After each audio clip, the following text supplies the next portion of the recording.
Yeah, this is negotiating this colonial praxis and nationalist vision in the planning of Anuradhapura's new town. Well, the theme of our panel is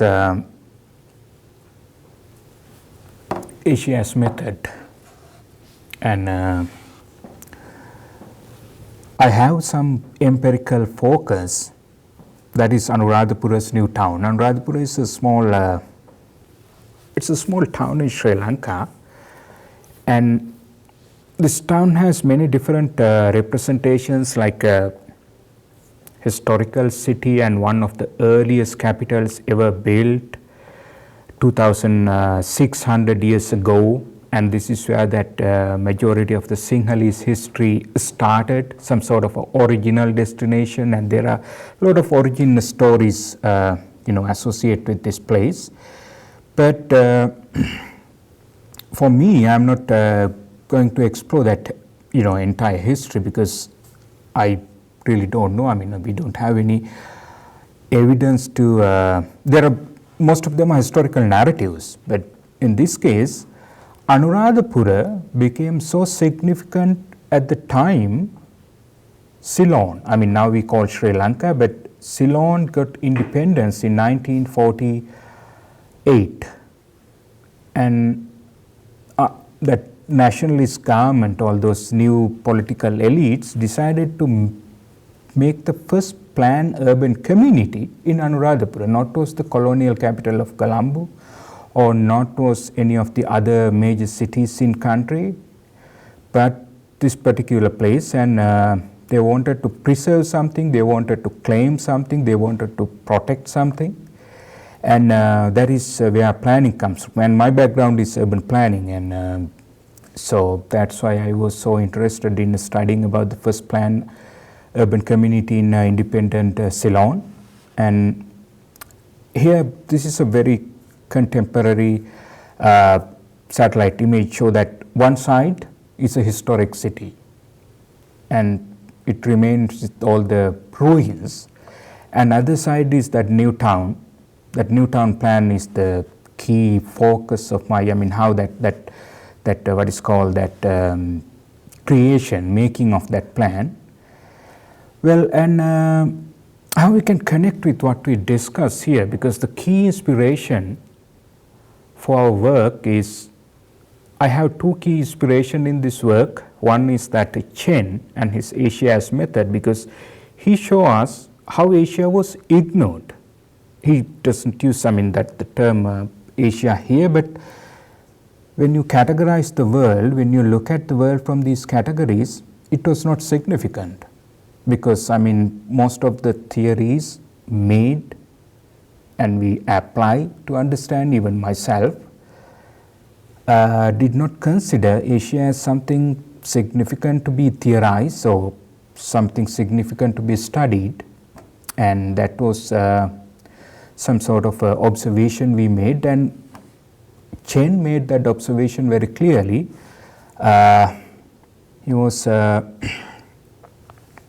in the field of cultural studies. I mean, that cultural study really inspired me in this thinking, but it was Chen who showed me, even for the cultural studies scholars, people who really you wanted to apply or you wanted to relate in this work, they wouldn't give a damn about your work, because Anuradhapura or any of those things won't exist in their universe. So I got that inspiration from his work. And the other one is, it doesn't mean like Asia has never been, I mean, there are many scholars try to theorize Asia, and Asia is very playing Asia like India, Sri Lanka, all these places have been kind of subject of inquiry for many different scholars, but in a form of a data set. So this is where that today's keynote speaker Nihal, and in his Transforming Asian City, this is another that both Nihal and Chen I would consider as some sort of intellectual backbones of this study. And Nihal shows us like recognizing Asian spatial knowledge, practice and demands, that researchers go beyond the notion of Asia as a database and find room for Asian worldview, perspective and theories. This is not mean to simply recover some authentic or lost history of Asia. No, it is not something that is exotic, some oriental history of that place, but it is rather to draw on local intellectual tools and engage in inside-out theorization. I think I find this theoretical common ground between Chen's and Nihal work. That's why, this key inspiration comes from. Then I got this question, we were talking about with Sarayan and, our team, all these, my friends, colleagues, and I learned something from doing this study about this new town planning project in Anuradhapura. Well, then these lessons, what I learned from these things, can never be some sort of a form of a theory. What is a theory? Like, in the sense, like, we need to clarify what we call this theory as well, because here I am referring to some sort of a general or much more abstract understanding of the world we live. So that is, I think that is my kind of understanding of theory. And okay, so to address this question, I will very briefly go through some of those events happened in Anuradhapura and this plan. We can come back to this discussion. So this was the first plan ever made for this town by the first indigenous plan he designed, and he prepared this layout plan with the help of Patrick Abercrombie, the person who planned, he was the leading planner of London Metropolitan Plan in 1946. At the same time, this plan was based on certain guidelines prepared by another colonial planner, Patrick Holiday. Patrick Holiday was the person, before he commissioned to make these guidelines to preserve the sacred city. Holiday was engaged in another planning project that was planning New Jerusalem. That, if we analyze this plan, we can see he was trying to, because Jerusalem was under British mandate, and that was the time that British tried to use planning to de-Ottomanize that place. It was some sort of a historical and some significant destination for that British Empire, and they somehow managed to capture by 1917. Now they are building something differently, and before that form of Israel and all these places. And there is some historical context of this plan. But Anuradhapura has a different story, because how it became the first planned town, we need to go a little further, because I told you, it has this history of 2,500 years. All the natives, those chronicles show this evidence of there was a history, there was a place, there were kings, rulers, they did all the great things, and everything, just buried in the forest for several centuries until 1850s, 1800s, when the British established Ceylon, created Ceylon, and then British were somewhat interested about this exotic history of its native subjects. And they found some monuments, some structures like these. These are some stupas. And you can see all these drawings are made with pretty much like with the scale of a human as well. And they built a knowledge. That knowledge we need to understand outside in knowledge about this place. And then archaeology. So the top of that pyramid, you can see that was the first archaeological commissioner, Bell. They were conducting all the archaeological surveys in this place and try to understand the history of that place. For the British, it was a dead place. the place is gone. At the same time, they established a small town there in that same location and established Anuradhapura as an administrative capital by end of 19th century.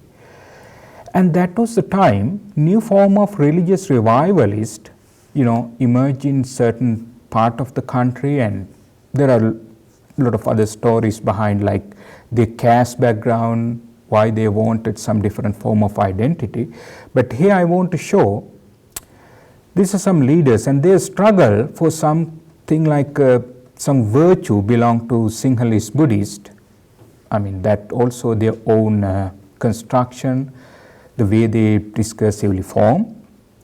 But for them, Anuradhapura was not a dead place. In their understanding of space, Anuradhapura was a place represent element of a living religion of Buddhism. And in their sacred place, British or the colonizer was conducting some surveys and digging that place and hurting to that ground, and don't let native to virtually connect, continue their kind of rituals and other form of worshipping and practices. So they were fighting against that thing. At the same time, they did not tolerate that idea of establishing Anuradhapura as a administrative capital. So they tried to organize locals and form different form of some societies. They had their own resistance, but I don't want to reduce this to some sort of resistance, because they tried to negotiate with the colonial state as well. And they wanted to preserve Anuradhapura, like building a separate town somewhere else to conduct all the administrative function and leave that sacred old place with its monument, and not disrupted by those archaeological excavations. So British gave a different form of knowledge about this space, as well as these religious revivalists. They made it a sacred space, and through their struggle and through their claims against that colonial archaeologization and museumification. These are all the terms like we can use to explain that entire process. And then by 1940s, that was a time like idea of independence came into, became some key focus of most of the native leaders at the time. They were not religious revivalists. Religious revivalists were not simply driven by that some sort of a political gain to become the next leaders. But these nationalist politicians, they had their own desire to be the next leaders, and they found Anuradhapura is a place that they can establish a claim. So they decided to introduce planning, and so that is why they invited Holiday to make that preservation plan to protect Anuradhapura. Based on that, these are some debates happened during that time, and this was the first Ceylonese native planner, and he studied in London and Leeds under Patrick Abercrombie. So at the University of Leeds, one of the first earliest planning programs established in the United Kingdom, and then he developed this layout plan, making that separation. So nationalism entered into planning. At the same time, nationalism, this anti-colonial nationalism, spatialized through planning. So that's what I analyze. And then this planning project, we can see, these are some monuments they built. You can see some sort of a center of that city, or the center of that planning project. When we look at the city, we don't feel it as a center, but this is that inauguration of that planning new town started. And what I learned from this about this plan, and can this be a theory? Because if we go back to that work of Chen or Nihal Pereira, we can see if Asia or some sort of a non-Western space going to be a theory, then what kind of value it could bring. So through this plan this is what I learned. A plan is, something, it's not just a set of legal regulation, but it establishes some sort of a future spatial relations, some framework, but at the same time it's a very political and cultural representation, expression of that time's political and cultural context. At the same time, I think I'm exceeding my time. And planning in post-colonial nations, they go beyond that rationality of rational choice and some kind of conceptualization of that location, but it has its own, significantly shaped by nationalism. That's something not available. I'm talking about this term planning because that is something I'm quite familiar with. And claims, relations, perceptions, post-colonial spaces did not immediately develop after colonial rule. These are some key lessons, but important thing is, this is how we can theorize something from Asia, from my understanding. This is what, as I understood, this is what Chen tried to do when in Asia as method to decolonize that knowledge. In the decolonization of knowledge, we need to develop instead of some outside in perspective, the knowledge should be evolved outside in. And inside out. It should be developed within that place. So this is my attempt to develop that knowledge from within and try to analyze, try to understand and connect with that colonial legacies. We can't ignore it. It plays a key role as well as nationalism, but at the same time we can understand them from how we see that thing, what happened in Anuradhapura within that context, instead of simply bringing some different form of some hegemonic perspective to understand that place. So yeah, that's what I'm trying to theorize and try to bring into that our round table. And I think I would end here. We can discuss this thing further.